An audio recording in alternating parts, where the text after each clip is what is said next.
नमस्कार साथियों, जय हिंद।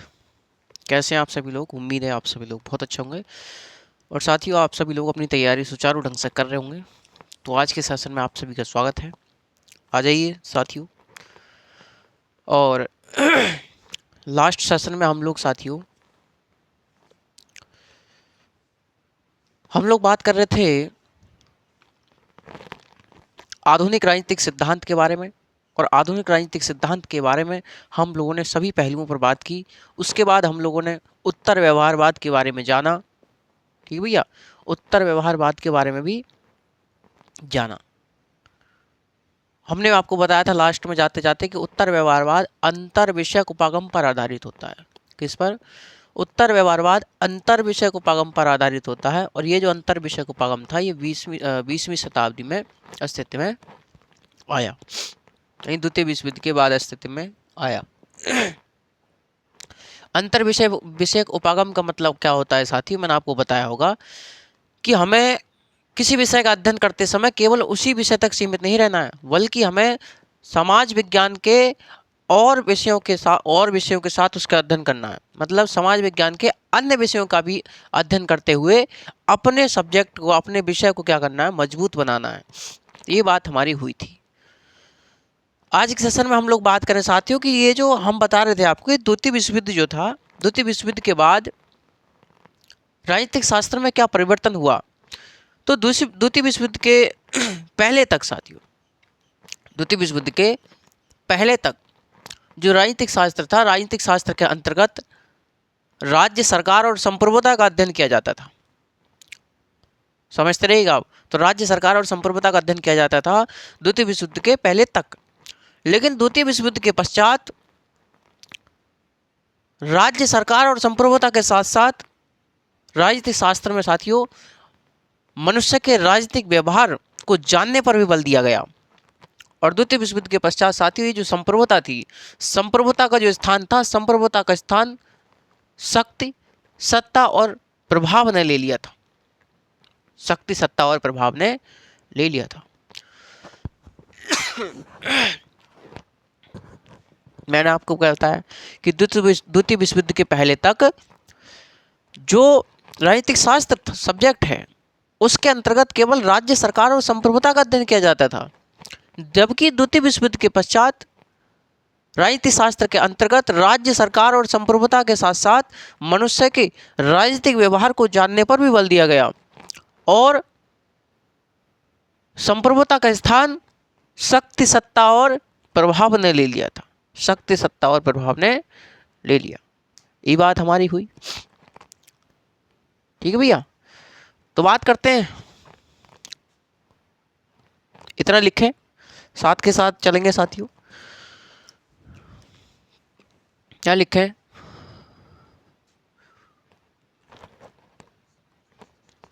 द्वितीय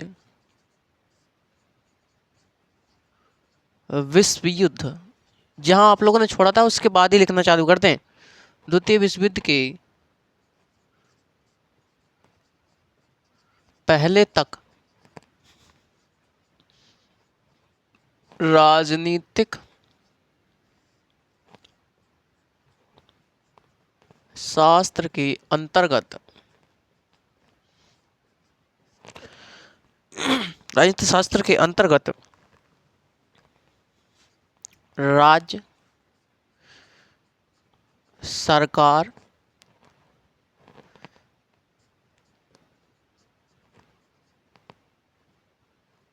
तथा संप्रभुता का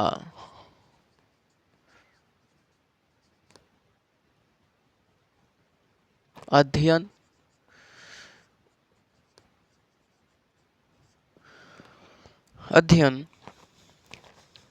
किया जाता था, जबकि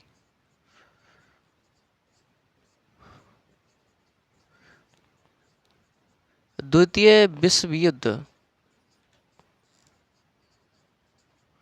के पश्चात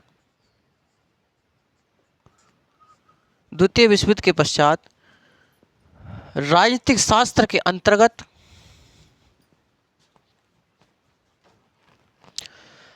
राजनीतिक शास्त्र के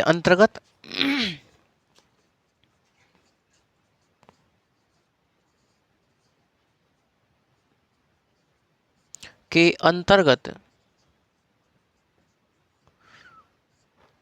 राज्य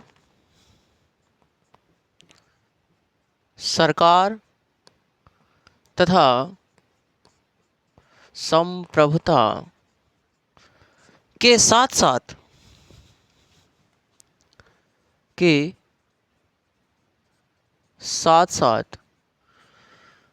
मनुष्य के राजनीतिक व्यवहार को जानने पर बल दिया गया। मनुष्य के राजनीतिक व्यवहार को जानने पर बल दिया गया साथियों। ठीक है,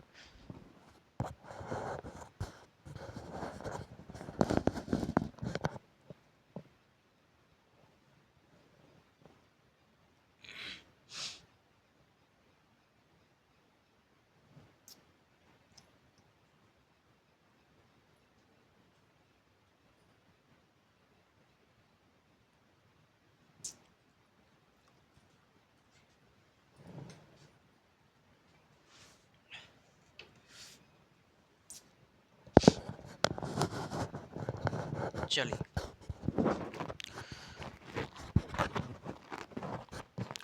तो आ जाइए।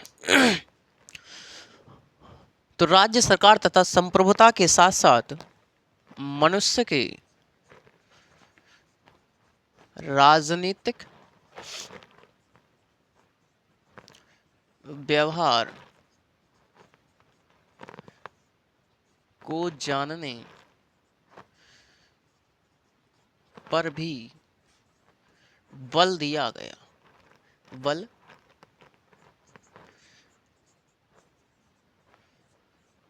दिया गया के साथ साथ मनुष्य के राजनीतिक व्यवहार को जानने पर भी क्या दिया गया भैया? बल दिया गया। ठीक है, आगे लिखें। द्वितीय विश्व युद्ध के पश्चात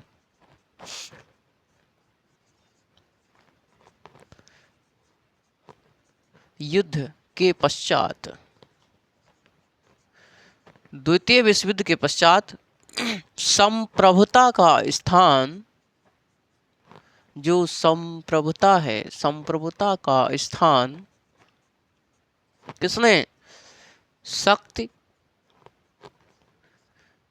सत्ता तथा प्रभाव ने ले लिया।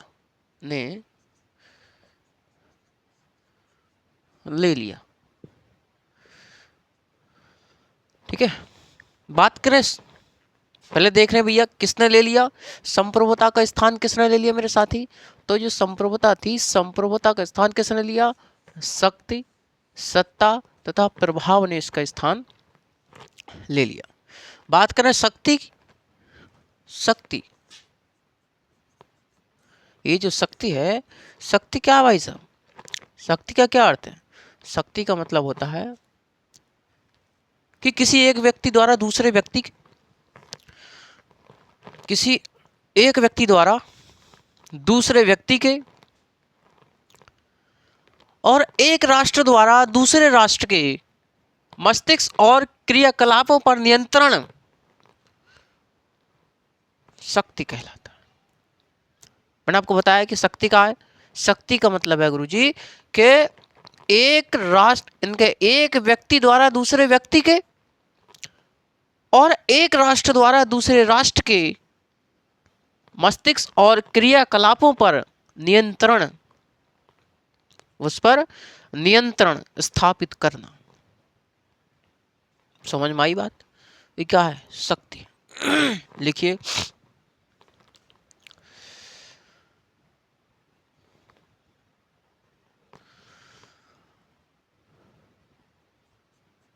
एक व्यक्ति द्वारा दूसरे व्यक्ति या एक राष्ट्र द्वारा दूसरे राष्ट्र एक राष्ट्र द्वारा दूसरे राष्ट्र के मस्तिष्क व क्रियाकलापों व क्रियाकलापों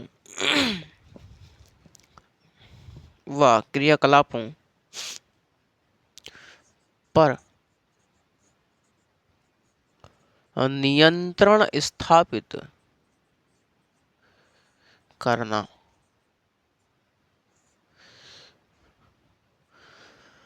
तो शक्ति क्या है? एक व्यक्ति द्वारा दूसरे व्यक्ति के या एक राष्ट्र द्वारा दूसरे राष्ट्र के मस्तिष्क और क्रियाकलापों पर नियंत्रण स्थापित करना शक्ति क्या होती है? शक्ति सदैव सापेक्ष होती है। शक्ति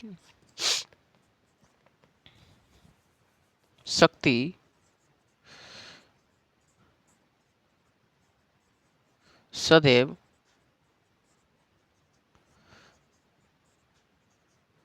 सापेक्ष होती है।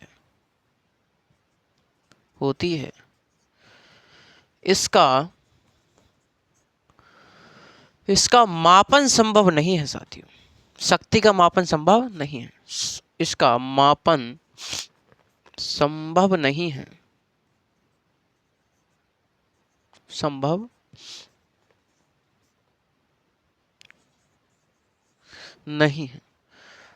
तो शक्ति का मापन संभव है क्या? ना गुरुजी, शक्ति का मापन संभव नहीं है।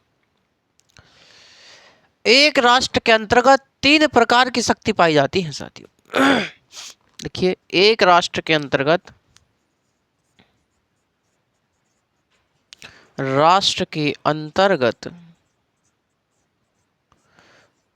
3 प्रकार की शक्तियां पाई जाती हैं।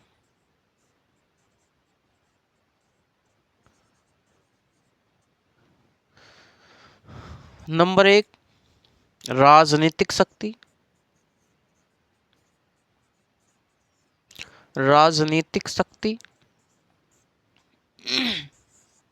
दूसरा, आर्थिक शक्ति।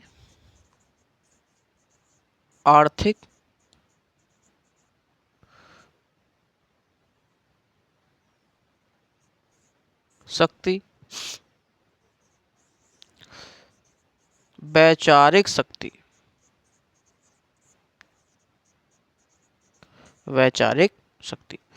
तो एक राष्ट्र के अंतर्गत 3 प्रकार की शक्तियां होती हैं भाई साहब। तो ये जो राजनीतिक शक्ति होती है, राजनीतिक शक्ति के अंतर्गत उस देश की सेना आती है। यानी कि जिस देश की सेना जितनी अधिक मजबूत होगी, वह देश राजनीतिक रूप से उतना मजबूत होगा। तो इसके अंतर्गत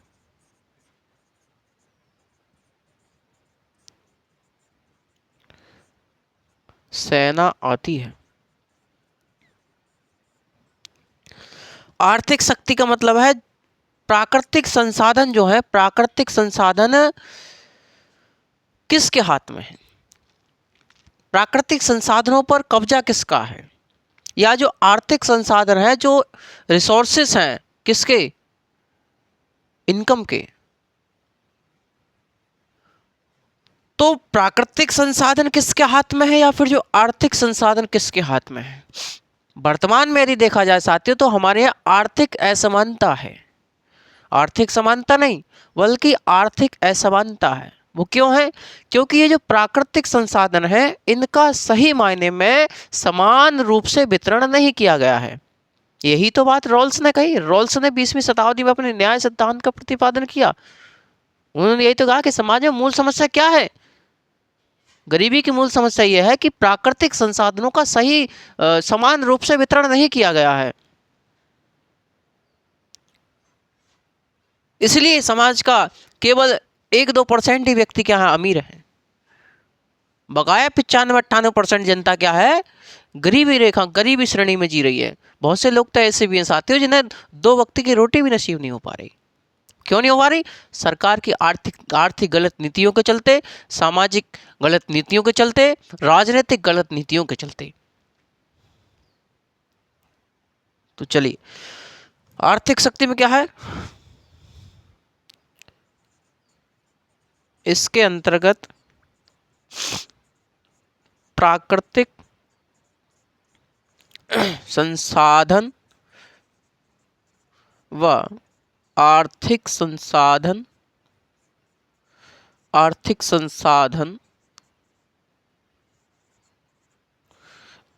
हैं, आर्थिक संसाधन आते हैं।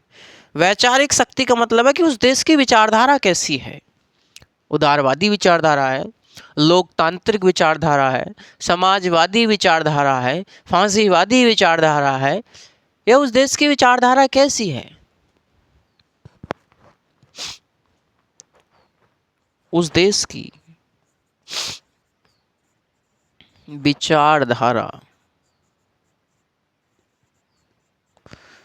कैसी है, उस देश की विचारधारा कैसी है। विचारधारा उदारवादी है ना भैया, उदारवादी है, समाजवादी है ना,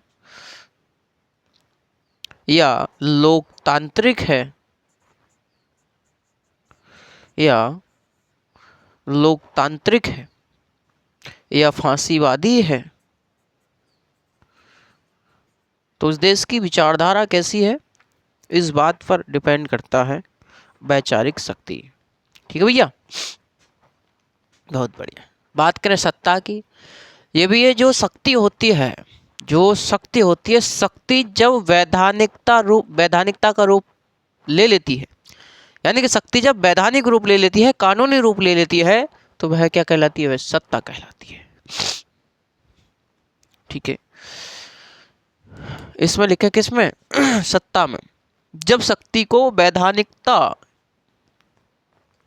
लिखिए सत्ता के बारे में, जब शक्ति को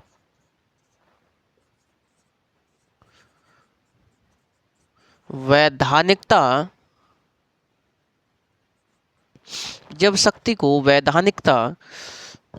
प्राप्त हो जाती है,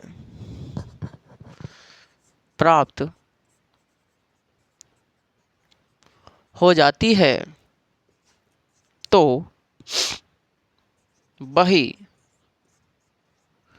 सत्ता कहलाती है। बात करें प्रभाव की,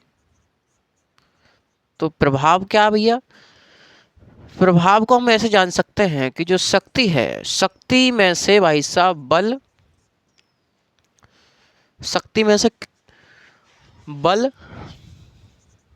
दंड और हिंसा, इसको घटा दो तो क्या आएगा, प्रभाव है। प्रभाव जो होता है वो अदृश्य होता है साथियों, जो प्रभाव होता है, प्रभाव अदृश्य होता है, वो दिखता नहीं, अदृश्य होता है। यह द्विपक्षीय होता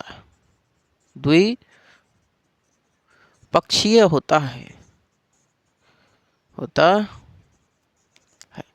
तो प्रभाव कैसे नजर आएगा हमको, प्रभाव अदृश्य होता है, दिखता तो है नहीं भैया, तो इसमें हम कह सकते हैं कि शक्ति में से क्या घटा दें, बल, दंड और हिंसा घटा दें, तो क्या नजर आएगा, प्रभाव नजर आएगा कि सब कुछ तो माया इनकी है भैया, है ना, सब कुछ तो मामला इनका ही है।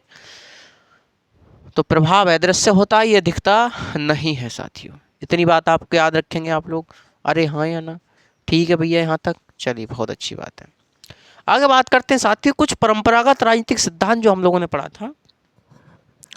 तो जो परंपरागत राजनीतिक सिद्धांत था, परंपरागत राजनीतिक सिद्धांत के जो उसके जो समर्थक हैं, उसके जो विचारक हैं, विद्वान हैं उसके कुछ, उन्होंने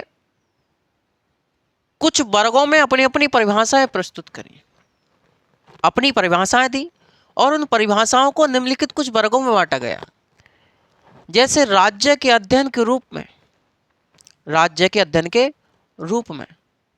सरकार के अध्ययन के रूप में, राज्य और सरकार दोनों के अध्ययन के रूप में, तो कुछ विद्वान हैं, उन्होंने अपनी अपनी परिभाषाएं दी हैं साथियों, अरे हाँ या ना, चलिए बहुत अच्छे। ये जरा फटाफट स्क्रीनशॉट लें इसका बहुत जल्दी।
देखिए भाई साथियों, तो परंपरागत राजनीतिक सिद्धांत के परंपरागत राजनीतिक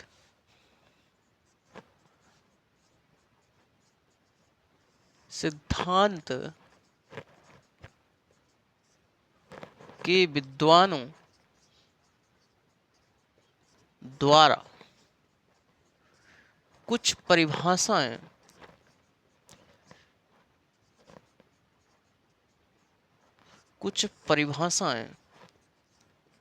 दी गई हैं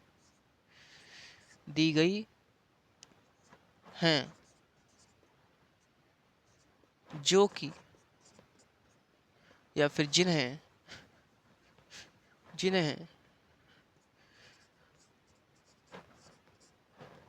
निम्नलिखित वर्गों में विभाजित किया गया है। निम्नलिखित वर्गों में विभाजित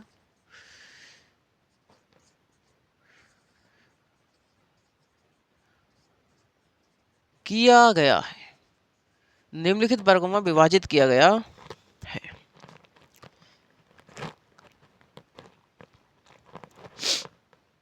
जैसे राज्य के अध्ययन के रूप में, तो राज्य के अध्ययन के रूप में, सरकार के अध्ययन के रूप में, राज्य और सरकार दोनों के अध्ययन के रूप में। पहले बात करेंगे राज्य के अध्ययन के रूप में। नंबर 1, राज्य के अध्ययन के रूप में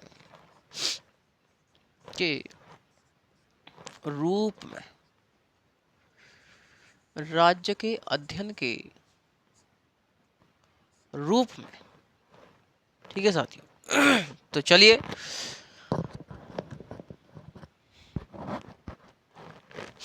देखते हैं। पहले विचारक है इसमें गार्नर। गार्नर क्या कहते हैं?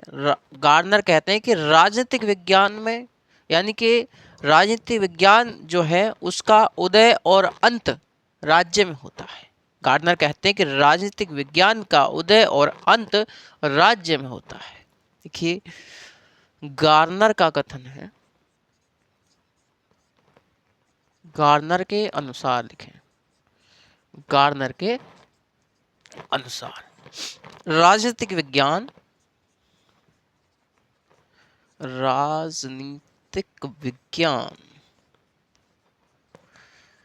का उदय एवं अंत राज्य में होता है। राज्य में होता है। एक है ब्लंटसली। ब्लंटसली कहते हैं राजनीति विज्ञान वह विज्ञान है, कौन सा विज्ञान है? तो ब्लंटसली कहते हैं साथियों कि राजनीति विज्ञान वह विज्ञान है जिसका संबंध राज्य से होता है।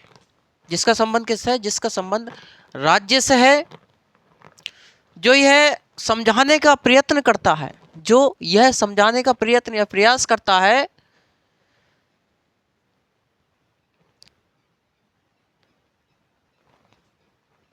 कि राज्य के आधारभूत तत्व क्या हैं, राज्य के आधारभूत तत्व क्या हैं, उसका आवश्यक रूप क्या है, उसकी किन विविध रूपों में अभिव्यक्ति हो सकती है, और उसका विकास कैसे हुआ। दोबारा समझिएगा, यानी कि ब्लंटसली कहते हैं कि राजनीतिक विज्ञान वह विज्ञान है जिसका संबंध राज्य से है, और यह समझाने का प्रयास करता है कि राज्य के आधारभूत तत्व क्या है, उसका आवश्यक रूप क्या है, उसकी किन विविध रूपों में अभिव्यक्ति की जा सकती है, और उसका विकास कैसे हुआ। ये ब्लंटसली कहते हैं। लिखें ब्लंटसली, ब्लंटसली के अनुसार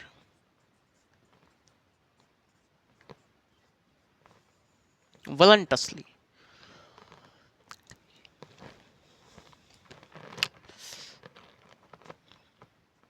ब्लंटसली कहते हैं राजनीतिक विज्ञान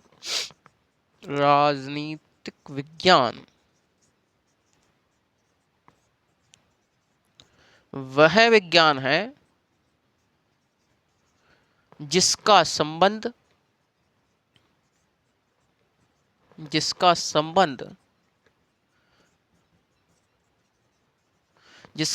किससे है? जिसका संबंध राज्य से है, जो यह समझाने का प्रयत्न करता है, जो यह समझाने का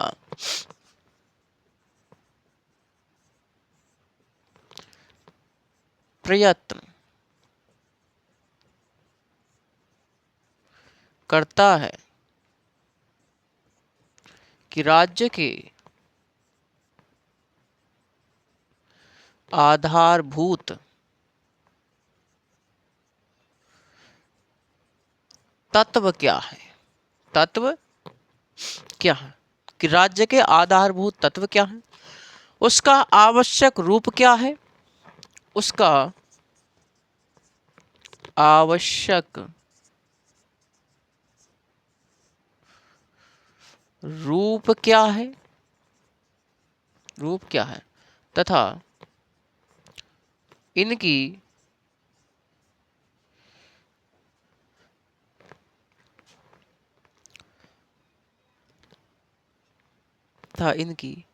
किन रूपों में, किन विविध रूपों में अभिव्यक्ति, किन विविध रूपों में अभिव्यक्ति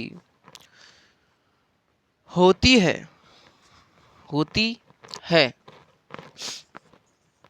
अभिव्यक्ति होती है,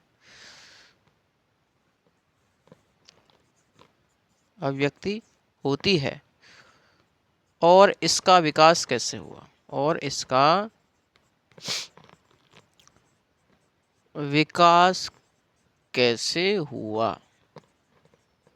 ठीक है भाई साथी, तो ये किसका कथन है? ये ब्लंटसली का कथन है। ब्लंटसली कहते हैं कि राजनीति विज्ञान वह विज्ञान है जिसका संबंध राज्य से है, जो यह बताने का, यह समझाने का प्रयत्न करता है कि राज्य के आधारभूत तत्व क्या हैं, राज्य के आधारभूत तत्व क्या हैं, और उसका आवश्यक रूप क्या है, इसकी किन किन विविध रूपों में अभिव्यक्ति की जा सकती है, और इसका विकास कैसे हुआ। किसका? राज्य का। तो राज्य के बारे में बात करता है, कि राजनीति विज्ञान वह विज्ञान है जिसका संबंध राज्य से है, जो यह समझाने का प्रयत्न करता है कि राज्य के आधारभूत तत्व क्या है। राज्य के आधारभूत तत्व क्या है भाई साहब, ध्यान रखिएगा कि राज्य के आधारभूत तत्व क्या है और उसका आवश्यक रूप क्या है, यानी कि राज्य के विषय में अध्ययन करेगा। इसकी किन विविध रूपों में अभिव्यक्ति की जा सकती है और इसका विकास कैसे हुआ, ये बात करते हैं ब्लंटसली। तो ब्लंटसली ने राज्य के अध्ययन के रूप में अपनी बात कही, वहीं गार्डनर ने भी अपनी बात कही साथियों। याद रखेंगे यहां तक? अरे हाँ या ना? चलिए बहुत बढ़िया, ब्लंटसली का हो गया। अगले हैं सरकार के अध्ययन के रूप में। सरकार के अध्ययन के रूप में नंबर 2, सरकार के अध्ययन के रूप में। सरकार के अध्ययन के रूप में, सरकार के अध्ययन के रूप में कौन कौन आते हैं? जैसे लीकॉक है। लीकॉक कहते हैं राजनीति विज्ञान सरकार से संबंधित विधा है। राजनीति विज्ञान सरकार से संबंधित विधा है। कौन है? लीकॉक है। लीकॉक कहते हैं कि राजनीतिक विज्ञान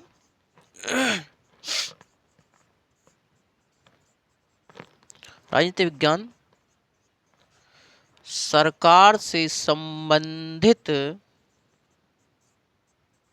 विधा है। सरकार से संबंधित विधा है। कौन कहते हैं? राजनीतिक विज्ञान सरकार से संबंधित विधा है, इनकी सरकार का अध्ययन इसमें किया जाता है। कौन कहते हैं? तो लीकॉक कहते हैं। वहीं सीले कहते हैं राजनीति विज्ञान उसी प्रकार सरकार के तत्वों का अध्ययन करता है जैसे संपत्ति शास्त्र संपत्ति का, जीव विज्ञान जीव का अध्ययन करता है। यानी कि सीले कहते हैं कि राजनीति विज्ञान सरकार का उसी प्रकार से सरकार के तत्वों का अध्ययन करता है। जो राजनीति विज्ञान है उसी प्रकार से सरकार के तत्वों का अध्ययन करता है जिस प्रकार से संपत्ति शास्त्र संपत्ति का और जीव विज्ञान जीव के अध्ययन के रूप में करता है। ये सीले कहते हैं। लिखिए सीले का। सीले का कथन है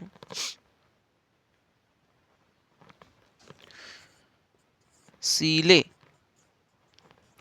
गीले ना भैया, सीले। सीले क्या कहते हैं कि राजनीतिक विज्ञान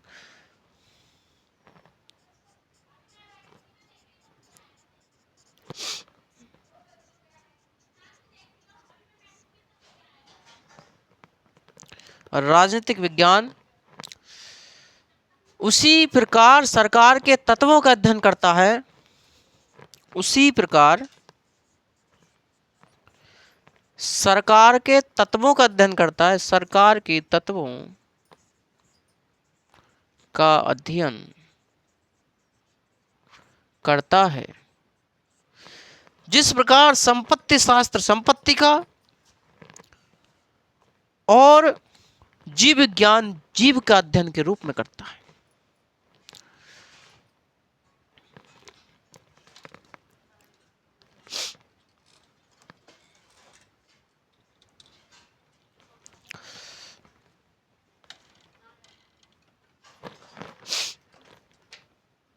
चलिए, तो राजनीतिक विज्ञान उसी प्रकार सरकार के तत्वों का अध्ययन करता है जिस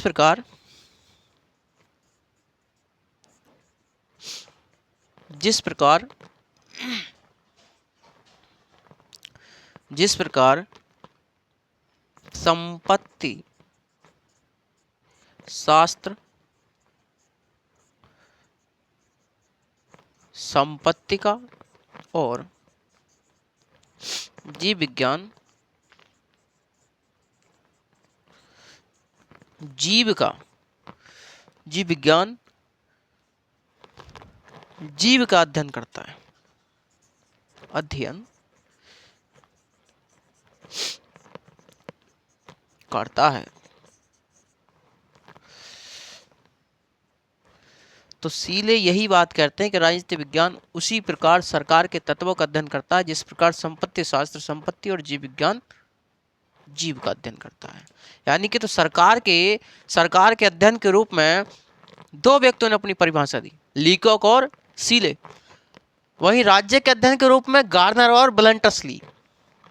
याद रखेंगे, गार्नर के बारे में मैंने आपको बताया, राज्य के अध्ययन के रूप में इन्होंने अपनी बात कही कि राजनीति विज्ञान का उदय और अंत राज्य में होता है। ब्लंटसली कहते हैं राजनीति विज्ञान वह विज्ञान है जिसका संबंध राज्य से है, जो यह बताने का प्रयास करता है कि राज्य का आधारभूत तत्व क्या है, इसका स्वरूप क्या है, इसके विविध रूपों में किन किन रूपों में इसकी अभिव्यक्ति की जा सकती है। वहीं सरकार के अध्ययन के रूप में लीकॉक राजनीति विज्ञान सरकार से संबंधित एक विधा है। वहीं सीले कहते हैं राजनीति विज्ञान उसी प्रकार सरकार के तत्वों का अध्ययन करता है जिस प्रकार संपत्ति शास्त्र संपत्ति का और जीव विज्ञान जीव का अध्ययन करता है। ये किसके हैं? ये सरकार के पक्ष में। अगला है सरकार और राज्य दोनों के रूप में, यानी राज्य और सरकार दोनों के रूप में। वही उसमें है एक गिलक्राइस्ट कहते हैं राजनीति विज्ञान राज्य एवं सरकार की सामान्य समस्याओं का अध्ययन करता है। राजनीति विज्ञान राज्य एवं सरकार की सामान्य समस्याओं का अध्ययन करता है। यानी राजनीति विज्ञान राज्य और सरकार की जो सामान्य समस्याएं हैं उनका अध्ययन करता है। ये गिलक्राइस्ट कहते हैं। जैसे एक शुभमन गिल हैं, भारतीय क्रिकेटर हैं, तो वो क्या कहते हैं, सामान्य गति से खेलते हैं। तो आप लोग याद रखेंगे कि सामान्य अध्ययन करता है किसका? राज्य और सरकार का। याद रखेंगे। तो इसे रफ कर दें भाई।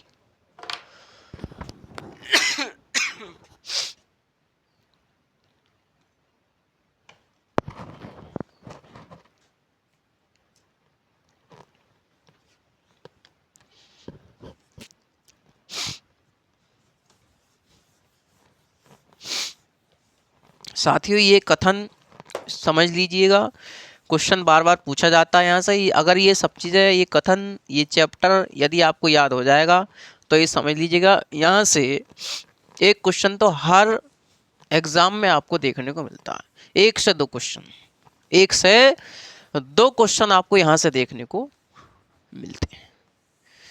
कभी कभी 1 भी आ जाता है, कभी कभी 2 भी आ जाते हैं, है ना भैया। तो 1 से 2 क्वेश्चन आपको इस चैप्टर से देखने को मिलेंगे, याद रखेंगे साथी।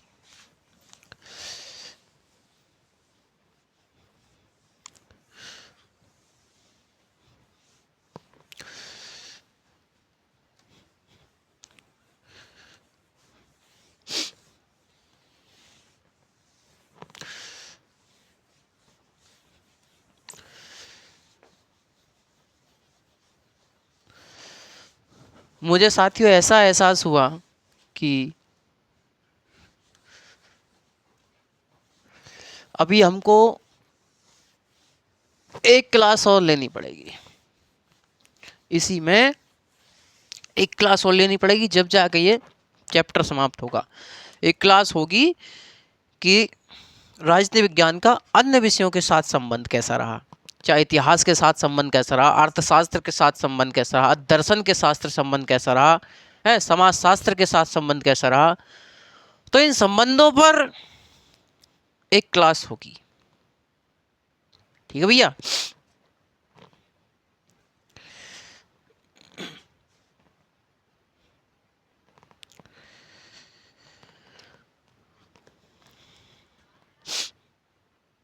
राज्य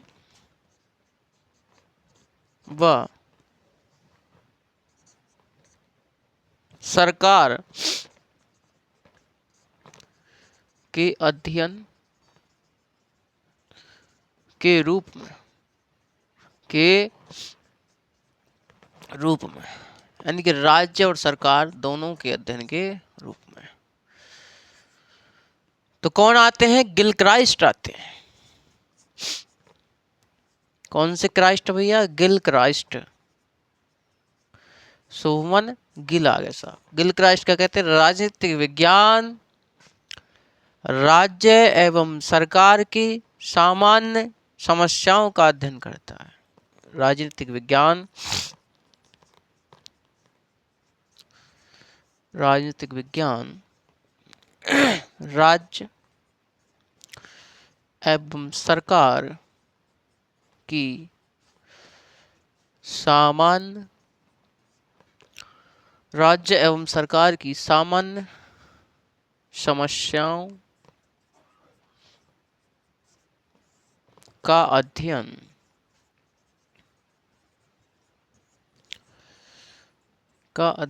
करता है। तो राजनीतिक विज्ञान राज्य सरकार की सामान्य समस्याओं का अध्ययन करता है। राज्य और सरकार की सामान्य समस्याओं का अध्ययन, गिलक्राइस्ट, सामान्य रूप से, है ना भैया। एक है डीमॉक। डीमॉक कहते हैं कि राजनीति शास्त्र का संबंध राज्य एवं उसके साधन सरकार से है। राजनीतिक शास्त्र का संबंध किससे है? तो राजनीतिक शास्त्र का संबंध राज्य और उसके साधन सरकार से है। डीमॉक, डीमॉक क्या कहते हैं? डीमॉक कहते हैं कि राजनीतिक शास्त्र का संबंध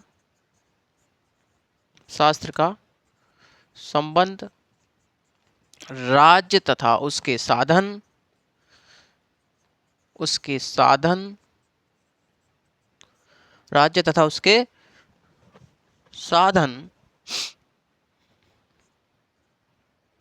सरकार से है। ये कौन कहते हैं? डीमॉक कहते हैं। यानी कि राजनीति शास्त्र का जो संबंध है वो राज्य से है और उसका जो साधन है सरकार, उससे है। डीमॉक 2018 LT ग्रेड की परीक्षा में क्वेश्चन आ चुका है साथियों। ये जितने भी कथन मैंने आपको बताए हैं ये किसी ना किसी पेपर में आए हुए ही होंगे। समझ रहे हैं आप मेरी बात? और जब आपको प्रैक्टिस सेशन कराया जाएगा तो उसमें ये सभी क्वेश्चन आपको देखने को मिलेंगे, या आप कोई भी पेपर देने जाएंगे भारत में तो ये क्वेश्चन आपको देखने को भाई मिलेंगे ही मिलेंगे। ठीक है, बहुत अच्छा। तो ये किसके है? राज्य और सरकार के अध्ययन के रूप में। गिलक्राइस्ट राजनीतिक विज्ञान राज्य और सरकार की सामान्य समस्याओं का अध्ययन करता है। डीमॉक कहते हैं राजनीतिक शास्त्र का संबंध राज्य तथा उसके साधन सरकार से है। ये डीमॉक कहते हैं। ठीक है भैया, इंपोर्टेंट है, याद रखिएगा। बात करें आगे आधुनिक राजनीतिक सिद्धांत की बात करें तो आधुनिक राजनीतिक सिद्धांत के भी कुछ विचारक हैं, अपने विद्वान हैं, उन्होंने भी अपनी कुछ बातें रखी हैं, है ना। तो उसके बारे में लिखें। आधुनिक राजनीतिक सिद्धांत के विचारकों द्वारा दी गई कुछ परिभाषाएं।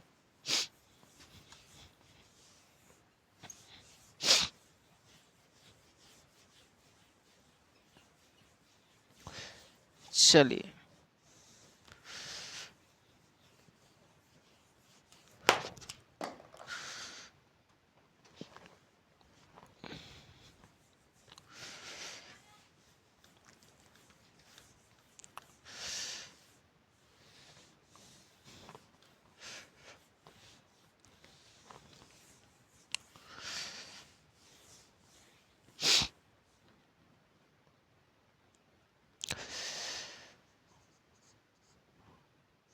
लिखिए आधुनिक राजनीतिक सिद्धांत के विद्वानों द्वारा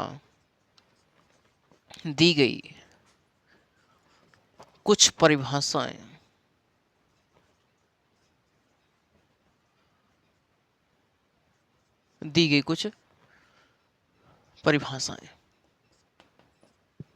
जैसे कैटलिन है। कैटलिन कहते हैं कि राजनीति विज्ञान शक्ति के अध्ययन के अतिरिक्त कुछ नहीं। कौन? कैटलिन। कैटलीन।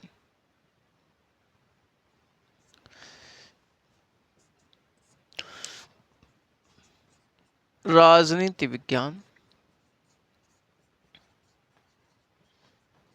शक्ति के अध्ययन के अतिरिक्त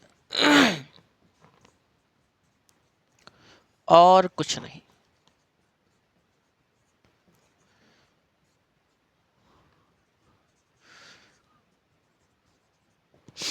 और कुछ नहीं है।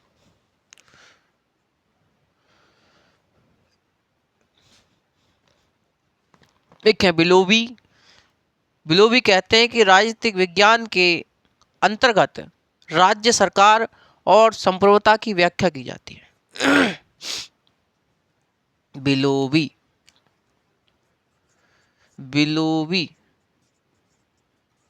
बिलोवी क्या कहते हैं भैया मेरे? बिलोवी कहते हैं राजनीतिक विज्ञान के अंतर्गत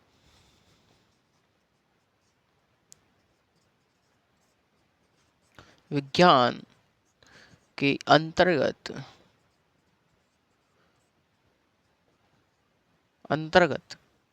राज्य सरकार एवं संप्रभुता की व्याख्या की जाती है। की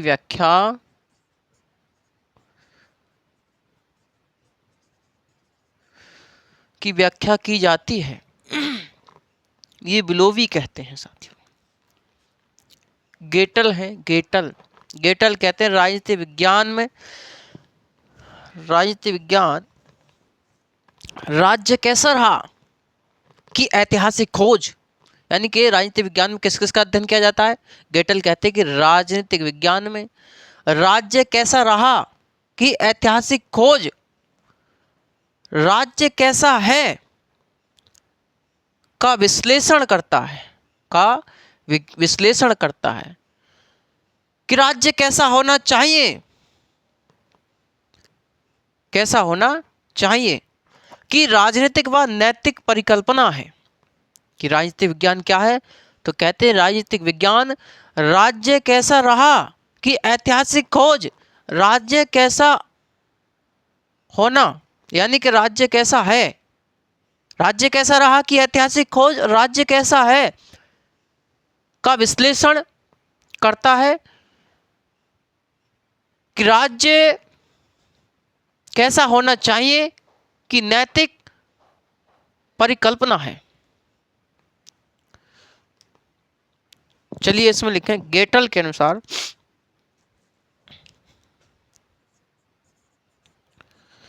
गेटल क्या कहते हैं? राजनीतिक विज्ञान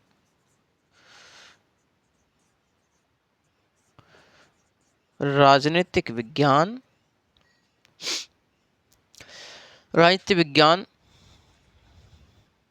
राज्य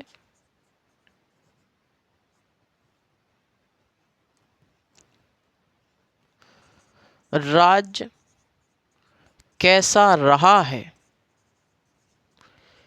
कि ऐतिहासिक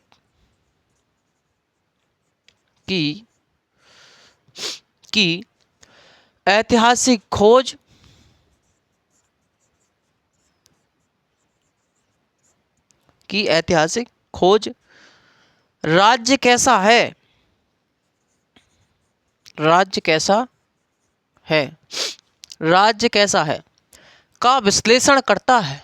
का विश्लेषण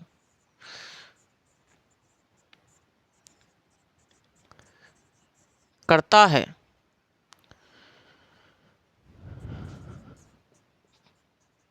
राज्य कैसा होना चाहिए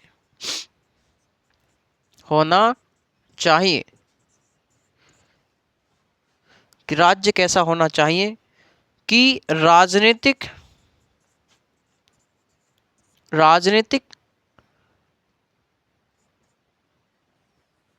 एवं नैतिक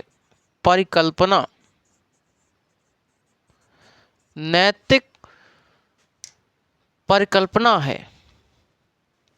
परिकल्पना है। तो गेटल कहते हैं कि राजनीति विज्ञान क्या है, तो राजनीति विज्ञान राज्य कैसा रहा है की ऐतिहासिक खोज। जो राज्य कैसा रहा है पहले उसकी क्या करनी है, ऐतिहासिक खोज। ऐतिहासिक खोज। राज्य कैसा है मतलब वर्तमान का विश्लेषण करता है, जबकि राज्य कैसा होना चाहिए मतलब भविष्य। राजनीतिक एवं नैतिक परिकल्पना।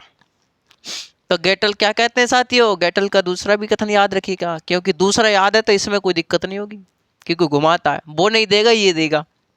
दूसरा क्या कहता है कि राजनीतिक विज्ञान के अंतर्गत अतीत, वर्तमान तथा भविष्य के साथ साथ राजनीति के मूल तथ्यों का अध्ययन किया जाता है।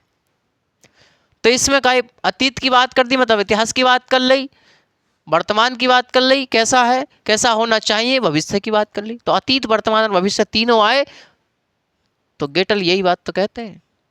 कहाँ, गेट पर बैठे बैठे, गेट पर बैठे बैठे सोचते हैं कि राजनीतिक विज्ञान क्या है, कि राज्य कैसा रहा, पहले राज्य कैसा रहा भाई साहब की ऐतिहासिक खोज करनी है हमें। राज्य कैसा है का वर्तमान में विश्लेषण करना है, कैसा होना चाहिए का राजनीतिक और नैतिक परिकल्पना।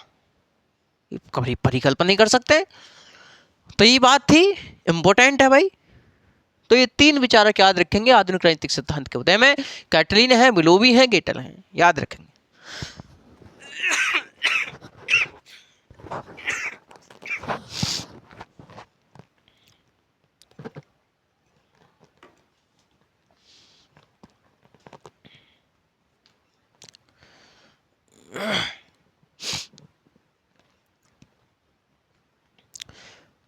ये प्रमुख तथ्य कौन कौन से हैं भाई, कुछ कुछ फैक्टों पर बात कर ली जाए, कुछ फैक्ट पर बात कर ली जाए। प्रमुख तथ्य, प्रमुख तथ्य ये रफ कर दें, प्रमुख तथ्य कुछ फैक्ट पर बात कर ली जाए। हम जानते हैं कि साथियों जो जो राजनीति है, राजनीति शब्द का सर्वप्रथम प्रयोग किसने किया, तो अरस्तु द्वारा किया गया है ना। और उनके ग्रंथ का नाम क्या था, उनकी पुस्तक का नाम क्या था, पॉलिटिक्स था, जो कि पॉलिस से बना है, जो कि यूनानी शब्द पॉलिस से बना है, जिसका अर्थ होता है एक नगर राज्य, अर्थात एक नगर राज्य में होने वाली सभी गतिविधियां क्या कहलाती हैं, राजनीति कहलाती हैं। इन सब बातों पर हमारी चर्चा हुई है साथियों। तो कुछ फैक्ट हैं, इंपॉर्टेंट है, उस पर हम लोग बात कर लें।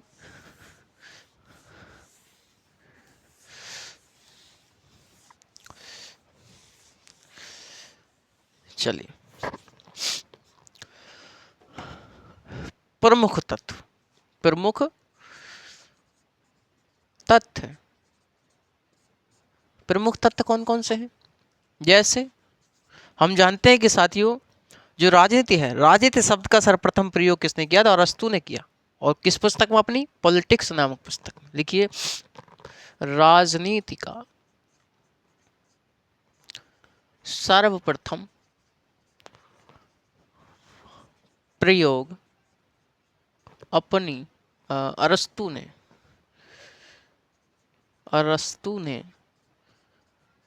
अपनी पॉलिटिक्स नामक पुस्तक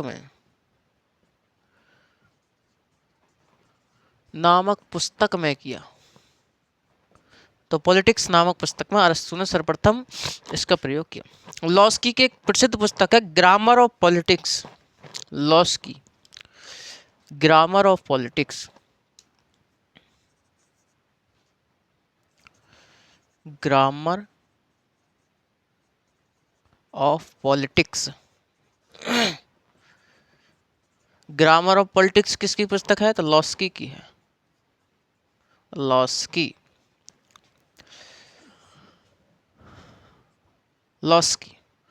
वही बात करी जाए प्रिंसिपल ऑफ पॉलिटिकल, यदि राजनीति के सिद्धांत, प्रिंसिपल ऑफ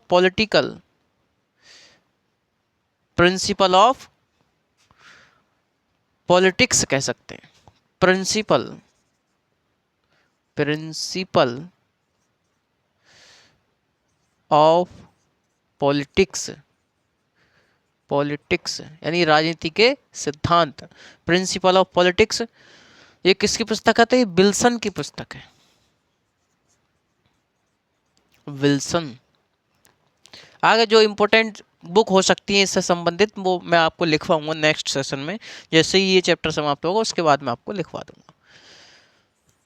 अगला फैक्ट क्या हो सकता है साथियों कि हम जानते हैं कि सन 1948 ईस्वी में संयुक्त राष्ट्र संघ के संघीय शैक्षणिक वैज्ञानिक विश्व के, संयुक्त राष्ट्र संघ में संघीय शैक्षणिक वैज्ञानिक विश्व के राजनीतिक विद्वानों का एक सम्मेलन हुआ, एक सम्मेलन हुआ।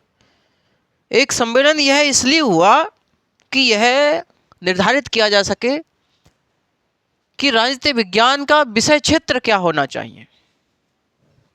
लिखिए जरा, सन 1948 ईस्वी में संयुक्त राष्ट्र संघीय शैक्षणिक संयुक्त राष्ट्र संघीय शैक्षणिक विश्व के राजनीतिक विद्वानों का, विश्व के राजनीतिक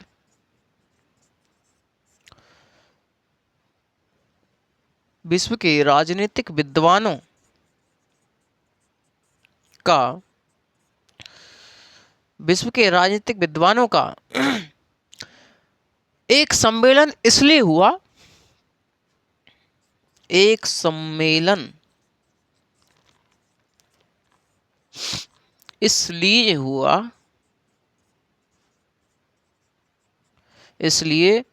हुआ कि राजनीतिक विज्ञान का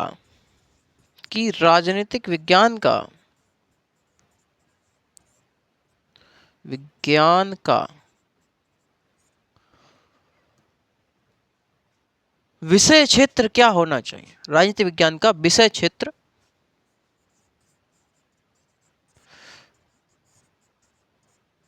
क्या होना चाहिए।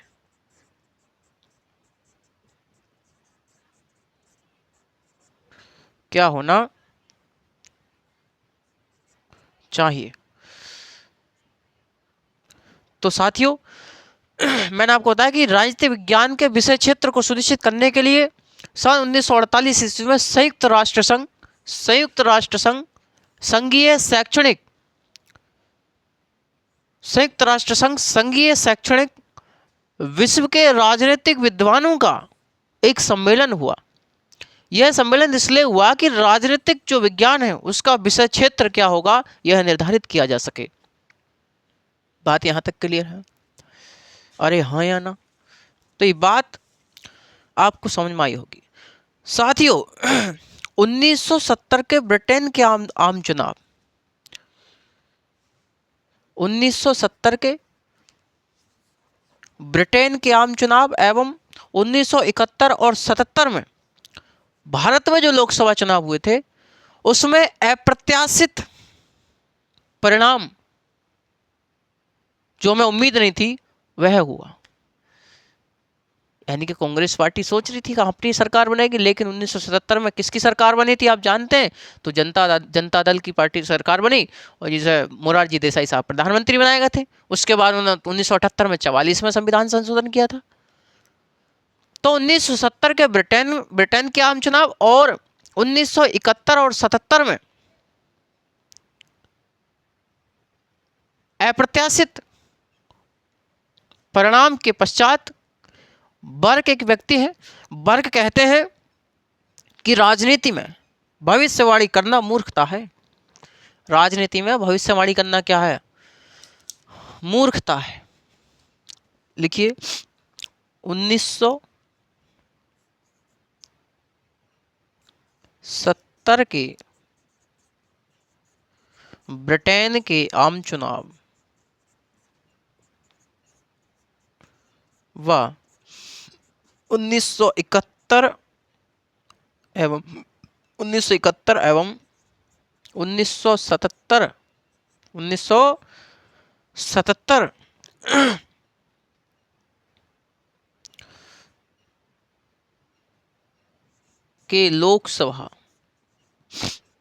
के लोकसभा चुनाव में अप्रत्याशित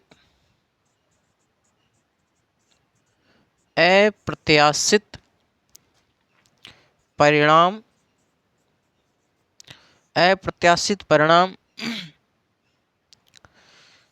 आने पर वर्ग कहते हैं, अप्रत्याशित परिणाम के आने पर वर्ग कहते हैं कि राजनीति में भविष्यवाणी करना मूर्खता है, कि राजनीति में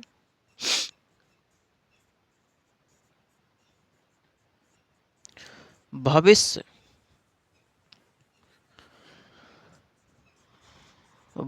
करना मूर्खता है।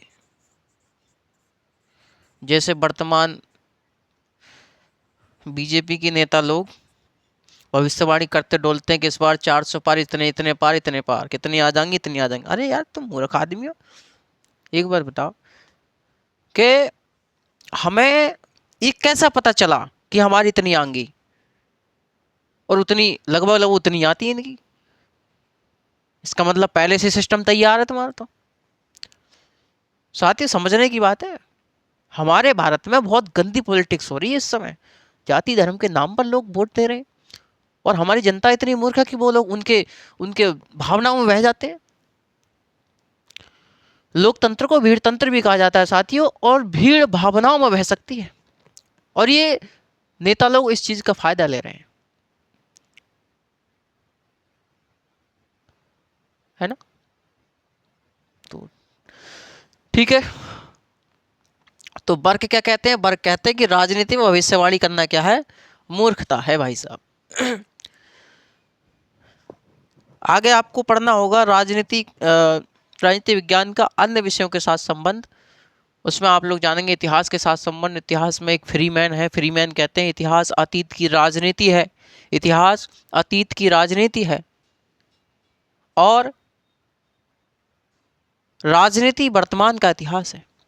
सीले कहते हैं कि राजनीति के बिना इतिहास निष्फल है, राजनीति के बिना इतिहास निष्फल है, और इतिहास के बिना राजनीति निर्मूल है। यानी कि राजनीति के बिना इतिहास निष्फल है और इतिहास के बिना राजनीति क्या है? निर्मूल है। सीले कहते हैं कि इतिहास के उदार प्रभाव के बिना राजनीति बर्बर है, इतिहास के उदार प्रभाव के बिना राजनीति बर्बर है, और राजनीति के साथ संबंध भुला देने पर इतिहास साहित्य मात्र रह जाता है। ये सब बातें हम लोग देखेंगे। बिलोबी कहते हैं, बिलोबी ने साथी राजनीति को इतिहास का तीसरा आयाम कहा। राजनीति को इतिहास का तीसरा आयाम किसने कहा? तो बिलोबी ने कहा। ये सब क्वेश्चन पूछे गए साथी, ये सब क्वेश्चन पूछे गए, मैं आपको बताऊं, ये सब क्वेश्चन पूछे गए। तो आगे हम लोग कल बात करेंगे कुछ महत्वपूर्ण पुस्तकों पर बात करेंगे कल लास्ट में। लगभग 8-10 पुस्तक हैं इससे संबंधित, हो सकता है कभी फैक्ट में पूछ ली जाए, और लंबा चौड़ा चैप्टर है, ठीक है।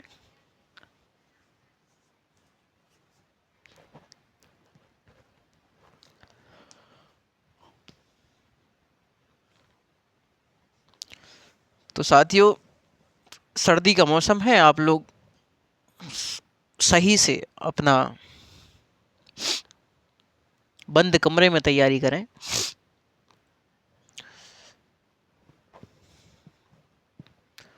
ठीक है साथियों, तो कल आपसे मिलते हैं नेक्स्ट सेशन में। कल एक क्लास और होगी, ये चैप्टर समाप्त हो जाएगा।